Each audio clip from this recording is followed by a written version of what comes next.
ഇതിലിനി ഒരു സാധനം ബാക്കിയില്ല. മൊത്തം ഈ മുട്ടത്തലയും തിന്നു തീർത്തോ?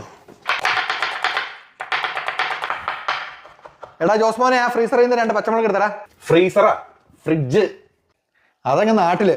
ഇവിടെ കംപ്ലീറ്റ് ഫ്രോസനാണ്. അതങ്ങ് നാട്ടില്. ആവശ്യമുള്ളപ്പോൾ നമ്മൾ നേരെ പറമ്പിലേക്ക് ഇറങ്ങി വേണ്ട ഓർഗാനിക് ആയ പച്ചമുളക്, ചേമ്പ്, ചേന, കരിവേപ്പില, ഇഞ്ചി, വെളുത്തുള്ളി എന്താന്ന് വെച്ചാൽ നമ്മളങ്ങ് പറിച്ചുകൊണ്ട് വന്ന് കോവയ്ക്ക ഉൾപ്പെടെ ഇറങ്ങി വീട്ടിൽ വന്ന് കറി വെച്ച് കഴിക്കുമ്പോൾ യജ്ജാതി ഫീലാണെന്നറിയാം. കോവയ്ക്ക, ഒലക്കയാണ് നാട്ടിലെ പറമ്പിലുള്ളത്. അവിടെ ആകെ കിട്ടാനുള്ളത് തമിഴ്നാട്ടിൽ നിന്ന് വന്ന എൻഡോസൾഫാൻ മുഖ്യ പച്ചക്കറിയാണ്. അതിനേക്കാളും ഭേദമല്ല ഈ ഫ്രോസൺ. ഞാൻ ഇനി കുറച്ച് നാളും കൂടി ഉള്ളൂ. ഞാൻ ഷാലിനോട് ഓൾറെഡി പറഞ്ഞിട്ടുണ്ട്. അപ്പോഴത്തേക്കും പിള്ളേരൊക്കെ ഒന്ന് സെറ്റ് ആവും. മോർഗേജ് ഒക്കെ ഏറെക്കുറെ തീരും. ഇപ്പൊ ഇനി എത്ര വർഷത്തെ മോർഗേജ് ബാക്കിയുണ്ട്? അത് 24 വർഷവും 4 മാസം കൂടെ. ആ ബെസ്റ്റ്. ഇവൻ പോയത് തന്നെ. നാട്ടിൽ പോയിട്ട് വേണം എനിക്ക് ഫ്രണ്ട്സിന്റെ കൂടെ ഒന്ന് അടിച്ച് പൊളിക്കാൻ. അതിന് നിനക്ക് നാട്ടിൽ ഇനി ഏതെങ്കിലും ഫ്രണ്ട്സ് ഉണ്ടോ?